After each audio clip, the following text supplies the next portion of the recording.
"I'm here to take my wife home," the CEO said quietly, and the entire diner went silent. The words did not sound angry. They did not sound dramatic. They sounded calm, certain, and strangely personal. Clara Bennett froze beside table 7, a coffee pot still warm in her hand. For a moment, she thought she had misheard him. Outside the front windows, a line of black luxury SUVs stretched along the snowy curb like something from another world. Men in tailored coats stood near the entrance, speaking softly into radios. The little diner on Maple Street had never seen anything like it. Not in all its 40 years. Clara blinked slowly. Her breath fogged the air as the cold from the open door drifted across the room. "I think you have the wrong person, sir," she said carefully. Her voice was steady, but her fingers tightened around the handle of the coffee pot. Across the diner, every customer had stopped eating. Forks hovered above plates. Even the old jukebox near the counter seemed to hum more quietly, as if it too were listening. The man standing in the doorway did not look confused. Ethan Calloway was tall, composed, and dressed in a dark overcoat that probably cost more than Clara's entire monthly rent. His steel gray eyes scanned the room once before settling on her again. Calm, focused, certain. "No," he said softly. "I'm exactly where I need to be." Clara felt the attention of the entire diner pressing in around her. Her manager stood behind the counter, pale and wide-eyed. A delivery driver near the window lowered his newspaper slowly, trying to hear every word. But the strangest part wasn't the CEO. It was the two small figures standing beside him. Two boys. They were bundled in oversized winter jackets now, their cheeks warm and pink instead of pale and blue. And the moment they saw Clara, both of them lit up like someone had turned on the sun. "Miss Clara," the younger one shouted before anyone could stop him. The boy broke free and ran straight across the diner floor, his boots squeaking against the tile. Clara barely had time to set the coffee pot down before he crashed into her waist in a tight hug. "You kept your promise," he said breathlessly. The older boy followed more slowly, trying to act braver, older. But his eyes held the same quiet relief. Clara knelt down, instinct taking over. "Hey there," she said gently. "You two look a lot warmer today." The younger boy nodded proudly. "We found our uncle." Only then did Clara slowly look up again at the man standing in the doorway. The CEO stepped forward, his expensive shoes leaving faint trails of melting snow across the floor. The room felt smaller somehow, tighter. But Ethan Calloway wasn't looking at the crowd. He wasn't looking at the manager or the security team behind him. He was looking only at Clara Bennett. And for a moment, something passed across his face that no one in the diner understood. Recognition. Then something deeper. Something heavier. "Last night," he said quietly, "you saved the two most important boys in my life." Clara opened her mouth to respond, but the memory of the night before came rushing back like cold wine through a cracked door. The storm. The freezing alley behind the diner. Two small silhouettes standing beneath a flickering light, trying to look brave while the snow piled around their shoes. And the simple question one of them had asked, "Can we stand here for a minute?" Clara hadn't known their names then. She hadn't known anything about them. Not where they came from. Not who they belonged to. She had only known they were cold, hungry, and alone in the middle of a winter night that had dropped to 14 degrees. So she had done the only thing that made sense. She had opened the door. The storm had already swallowed most of the town by the time Clara Bennett stepped outside the back door of the diner the night before. Snow whipped across the alley in thin white sheets, carried by a sharp wind that slipped through every crack in the building. Clara pulled her worn coat tighter around her shoulders and exhaled slowly, her breath forming a small cloud in the freezing air. The temperature had dropped to 14 degrees according to the weather report that morning, and the cold had only grown harsher as the night stretched on. She had been about to carry a bag of trash to the dumpster when she noticed them. Two small shapes standing near the old delivery crates behind the diner. At first she thought they were stray shadows moving in the wind, but then the taller one shifted slightly, placing himself in front of the smaller boy, as if trying to block the cold. Clara stopped walking. The alley light flickered once above them, revealing two boys no older than 10 and 12. Their jackets were thin. Their shoes were dusted white with snow. And both of them were trying very hard not to look scared. Clara set the trash bag down slowly. She did not rush toward them. She did not ask sharp questions. She simply walked a few steps closer, and spoke in the same calm voice she used when nervous customers came into the diner late at night. "You boys all right out here?" The older one hesitated before answering. His voice was quiet but steady. "Yes, ma'am." Clara nodded gently, though it was clear they were not all right at all. The younger boy's lips were pale from the cold, and his hands were buried deep in his sleeves. Snow had begun collecting on the shoulders of his coat. Clara glanced toward the dark street beyond the alley. No cars. No adults. No sign that anyone was looking for them. She looked back at the boys. "It is 14 degrees tonight," she said softly. "That is a little too cold for standing around outside." The younger boy looked down at his shoes. The older one seemed to gather his courage. "We are not trying to cause trouble," he said quickly. "We just needed somewhere to stand for a minute." The words were simple, but something about the way he said them made Clara's chest tighten slightly. She had heard that tone before. Not begging, not demanding, just hoping not to be turned away again. Clara studied them for another quiet second. The wind blew harder down the alley, rattling the loose metal sign above the kitchen door. Finally, she reached behind her and pushed the door open. Warm yellow light spilled onto the snow. The smell of grilled cheese and fresh coffee drifted into the cold air. Clara stepped aside and held the door open. "You can stand in here instead," she said. The younger boy looked up instantly. The older one hesitated, still unsure if it was truly allowed. Clara gave him a small, reassuring smile. "Come on," she added gently. "Warm air works a lot better indoors." After a moment, both boys stepped carefully through the doorway. The younger one moved closer to the heater near the back wall almost immediately, holding his hands near the vent as warm air rushed over his frozen fingers. Clara disappeared briefly into the kitchen and returned with 2 bowls of tomato soup and thick grilled cheese sandwiches cut in halves. She placed them on the small staff table near the heater. The boys stared at the food as if it were something rare and important. Clara pulled out 2 chairs. "Sit," she said kindly. "Eat slowly so you do not upset your stomach." The younger boy took the first bite and closed his eyes for a moment as warmth spread through him. The older one watched his brother carefully before finally allowing himself a small bite as well. Clara leaned against the counter and folded her arms quietly. She did not ask where they came from. She did not ask why they were alone. Sometimes people told their stories when they were ready, and sometimes they just needed soup first. For several minutes, the only sound in the small kitchen corner of the diner was the quiet clink of spoons against ceramic bowls and the low hum of the heater pushing warm air through the vent. Clara Bennett watched from the counter as the boys ate slowly, just as she had asked. The younger one finished half his sandwich in careful bites, holding it with both hands as if he did not want even a crumb to fall. The older boy kept glancing toward the door every few seconds, the way someone does when they are used to needing to leave quickly. Clara noticed everything, but she did not say anything yet. People opened up more easily when they did not feel cornered. After a few minutes, she poured 2 small glasses of warm milk and set them beside the bowls. The younger boy looked up at her with wide eyes. "Thank you, ma'am," he said quietly. His voice carried the soft politeness of a child who had been taught good manners long before this strange night. Clara smiled gently. "You are welcome." She pulled out a chair and sat across from them, resting her elbows lightly on the table. "What are your names?" The older boy hesitated again, but this time only for a moment. "My name is Noah," he said. He motioned toward the smaller boy beside him.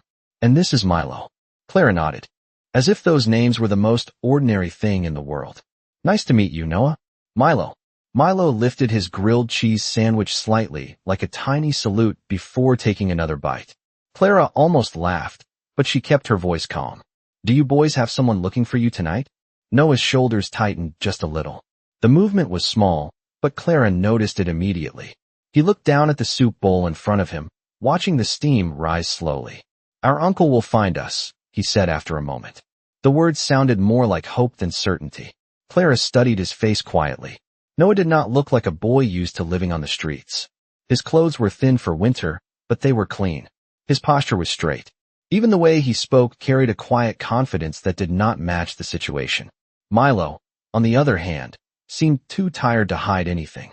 He leaned slightly toward his brother as he ate, like someone who trusted that Noah would always know what to do next. Clara leaned back in her chair. "Well," she said gently, "until your uncle finds you, you can warm up here." Milo's eyes brightened again. "Really?" Clara nodded toward the heater. That vent works better than most fireplaces I have seen. The boys exchanged a quick look of relief before continuing their meal. As they ate, Clara noticed something else.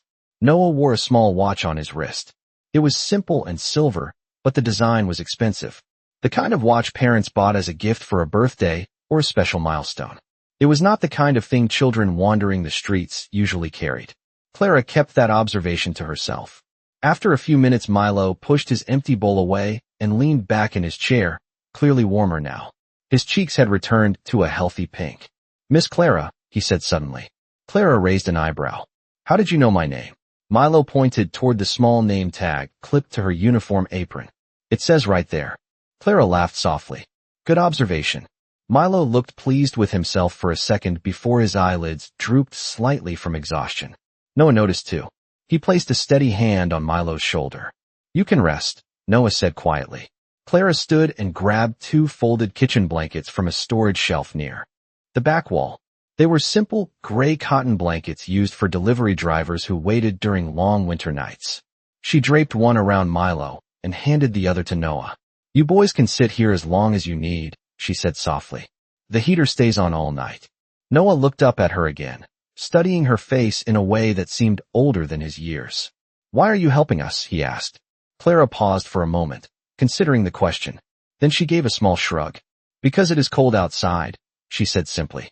Milo wrapped the blanket around himself like a cocoon and smiled sleepily. "You must be an angel," he whispered. Clara shook her head gently as she turned back toward the counter. "No," she said softly. "Just someone who knows soup tastes better when people are not freezing." The heater continued humming through the quiet diner as the storm outside thickened into a steady curtain of snow. Midnight had passed, and the last customer had already gone home nearly an hour earlier.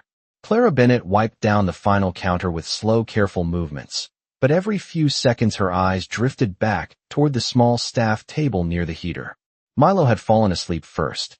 The blanket Clara had given him was wrapped around his shoulders, and his head rested gently against Noah's arm. The boy's breathing had become deep and even, the kind of sleep that only came when someone finally felt warm again after being cold for too long. Noah was still awake. He sat quietly, watching the snow swirl through the back window while keeping his arm steady so Milo would not wake. Clara approached the table and lowered her voice. "You should get some rest too," she said gently. Noah shook his head. "I will in a little while." His voice sounded calmer now, but the responsibility in his posture had not changed. Clara sat down across from him again, folding her hands on the table. "Your uncle must be worried," she said softly. Noah nodded slowly. "He will find us." The words were the same as before, but this time there was more certainty in them. Clara studied his face for a moment before speaking again. "You trust him a lot." Noah's eyes moved toward the sleeping Milo. "He is the only family we have left." The sentence hung quietly in the warm air of the diner. Clara did not press for more details.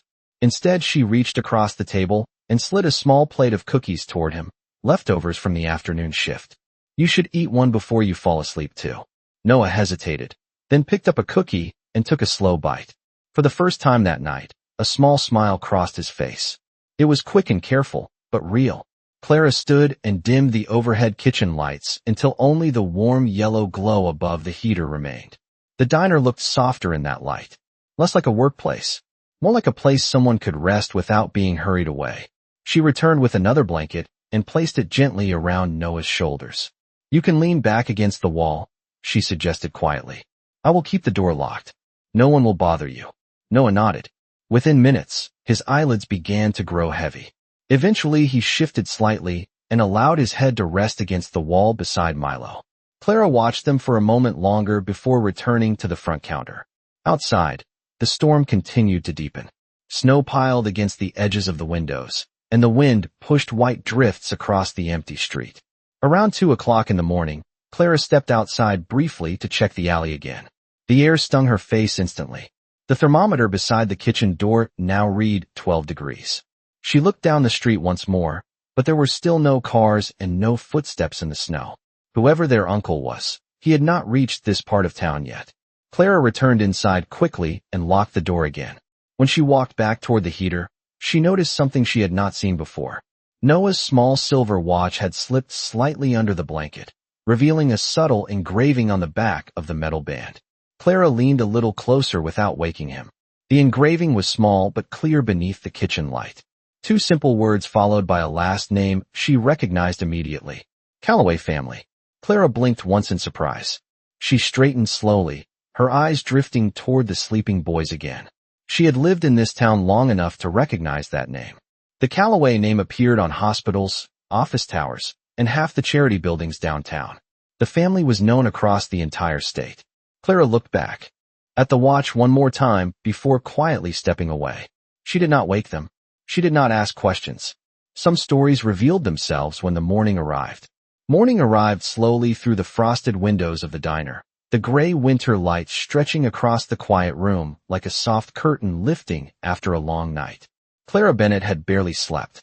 She had spent most of the early morning hours wiping counters that were already clean and brewing fresh coffee no one had ordered yet. Every so often her eyes drifted toward the small table near the heater where the two boys still slept beneath the blankets. Around 7 o'clock the diner began to wake up. The first customer of the morning was a truck driver who stomped snow from his boots and ordered black coffee and pancakes. Soon after, two construction workers took seats by the window. The ordinary sounds of the morning shift returned slowly. Plates clinked. The coffee machine hissed. The smell of bacon filled the air.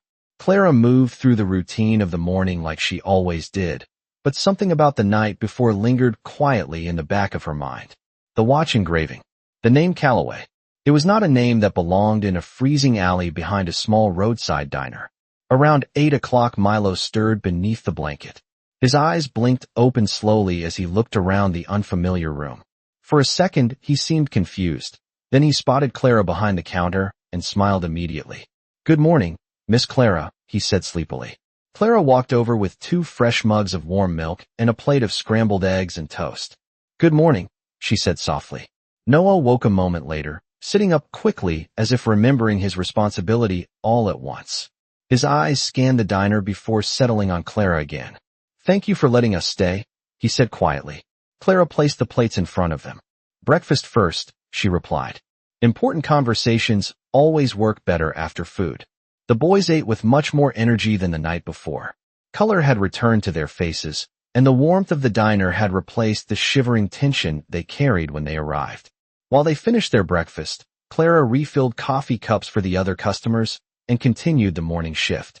But the peaceful rhythm of the diner changed suddenly a few minutes later. It started with a sound outside. Tires rolling slowly across packed snow. Then another vehicle. And another. One of the construction workers by the window lowered his fork and leaned closer to the glass. "What in the world?" he muttered under his breath. Clara followed his gaze. A line of black vehicles was pulling up along the curb outside the diner. Large SUVs with dark, tinted windows, moving in a quiet, organized line. The engines idled softly as the doors opened one by one. Men in dark coats stepped out first, scanning the street with calm professional focus. The truck driver near the counter let out a low whistle. "That looks like some serious company," he said. The entire diner had gone quiet again. Clara felt a strange stillness settle in her chest as she watched the scene unfold through the glass. The final vehicle door opened slowly. A tall man stepped out, adjusting the collar of a dark wool coat as the winter wind pushed snow across the sidewalk around him. Even from inside the diner, Clara could see the quiet authority in the way he moved. The man paused for a moment, studying the building as if confirming he had arrived at the right place. Then his eyes lifted toward the diner window. Inside, Noah had already turned pale. Milo gripped the edge of the table and whispered the single word that explained everything. "Uncle." The diner door opened slowly, letting in a sharp breath of winter air that drifted across the tile floor. Conversation stopped almost instantly. The tall man stepped inside with the quiet confidence of someone who did not need to raise his voice to command attention. Snow clung lightly to the shoulders of his dark wool coat, melting slowly under the warmth of the diner lights. Ethan Calloway paused just inside the entrance, his eyes scanning the room once with calm precision. Behind him, 2 men in tailored coats remained near the door, respectful but alert, their presence enough to tell everyone that this visitor was not ordinary. Clara Bennett stood still behind the counter, the coffee pot in her hand suddenly forgotten. She had seen the name Calloway on buildings and hospital wings, but she had never expected that name to walk through the door of a small roadside diner. At the table near the heater, Milo slid down from his chair so fast that it scraped loudly against the floor. "Uncle Ethan," he called, his voice bursting with relief. The sound cut through the quiet room like a bell. Noah stood too, but more carefully, his posture straightening as if he had been waiting all night for this moment. Ethan's eyes softened the instant he saw them. Whatever authority followed him through boardrooms and corporate towers disappeared in a single breath. He crossed the diner in long, steady strides and knelt down just as Milo reached him. The boy threw his arms around him without hesitation. Ethan caught him easily, one arm wrapping around Milo while the other reached for Noah, pulling both boys close for a moment that felt deeply personal even inside a room full of strangers. "You two had everyone worried," Ethan said quietly. His voice was calm, but the relief beneath it was unmistakable. Milo nodded against his coat. "We are okay now," he said. Noah looked up with a small, serious expression. "We found somewhere warm." Ethan's eyes followed Noah's gaze across the room until they landed on Clara. For the first time since entering, he truly studied her. The simple uniform, the worn apron, the calm expression of someone who had not expected attention but was not afraid of it either. Clara felt the weight of his attention immediately. Ethan stood slowly, keeping one hand resting lightly on Milo's shoulder. The entire diner watched in complete silence as he walked toward the counter. The truck driver at the corner booth leaned forward slightly. Even the cook had stopped moving behind the kitchen window. Ethan stopped a few feet away from Clara. For a moment, neither of them spoke. Then Ethan inclined his head slightly in a quiet gesture of respect. "You are the one who helped them," he said. Clara nodded once. "They needed somewhere warm," she replied simply. Ethan's expression changed slightly at that answer. There was no pride in her voice. No expectation of reward. Just a statement of fact. Behind him, Noah spoke quietly. "Miss Clara gave us soup and blankets." Milo added quickly, "and grilled cheese." A faint smile crossed Ethan's face before he looked back at Clara again. The room remained completely still. Clara wiped her hands lightly on her apron without breaking eye contact. Finally, Ethan spoke again, his voice calm and steady. "Last night you protected two boys who mean more to me than any company I own." He paused for just a second before adding softly, "I would like to thank you properly." Clara shook her head once, almost instinctively. "Breakfast was already paid for," she said gently. The unexpected answer caused a small ripple of quiet surprise through the diner. Ethan studied her again, this time with deeper curiosity. For the first time that morning, something shifted in the room. Not the power of money or influence. Something quieter. Something more human. And Ethan Calloway recognized it immediately. For a few seconds, the entire diner remained quiet after Clara's simple answer. Breakfast was already paid for. The words hung in the warm air like something no one had expected to hear. Ethan Calloway stood still, studying her with a look that slowly shifted from surprise to something closer to respect. Around them, the ordinary morning customers pretended to return to their meals, but every pair of eyes still followed the moment carefully. Clara picked up the coffee pot again and poured a fresh cup for the truck driver near the counter, as if nothing unusual had happened. It was the same calm movement she had used 1,000 mornings before. Ethan watched her for a moment longer before speaking again. "Miss Clara," he said quietly, "people usually expect something when they help my family." Clara set the coffee pot down and met his gaze again. "Those boys were cold," she replied. "That is reason enough." The answer was so simple that Ethan let out a faint breath of amusement. Behind him, Milo tugged lightly on his coat sleeve. "Uncle Ethan," the boy said, pointing toward Clara with complete seriousness. "She also let us sleep next to the heater." Noah nodded, and she did not ask for anything. Ethan glanced down at them briefly before returning his attention to Clara. There was a small pause while he considered something. Then his eyes moved slightly to the side, noticing the silver watch still resting on Noah's wrist. The same watch Clara had seen during the night. Ethan looked back at her. "You saw the name on the watch," he said calmly. It was not a question. Clara did not pretend otherwise. "Yes," she answered. Ethan nodded slowly, almost thoughtfully.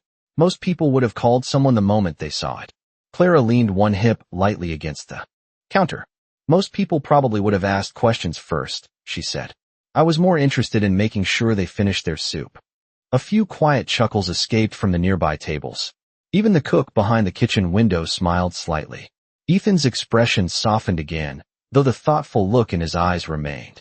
The room was no longer tense. It felt curious now, like everyone was waiting to see what would happen next. Finally, Ethan reached into the inside pocket of his coat and pulled out a sleek leather wallet. Clara raised one hand gently before he could open it. "Please do not," she said softly. Ethan paused. Clara continued calmly.